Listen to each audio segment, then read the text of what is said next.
kick off this section, let's just do a quick review of what we know about electrons so far. We've got a lot of information coming at us this unit, and so let's just summarize it before we start using this information. So remember, electrons do not go around in these perfect little orbits like we kind of see here in Bohr's model.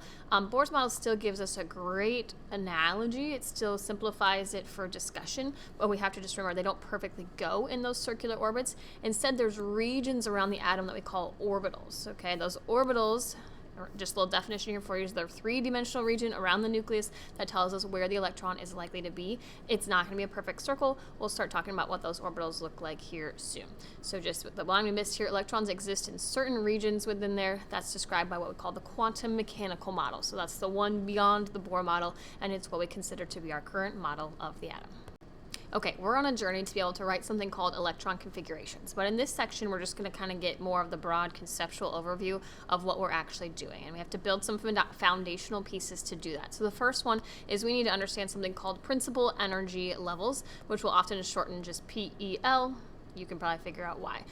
There are 7 principal energy levels. So on your little diagram here, you can see 1 through 7. The further out from the nucleus that you get, that's the higher the energy. So if we go this way, we are going to have increasing energy as we move out. Now, one more reminder, this is just a simplified model to help us see the energy levels.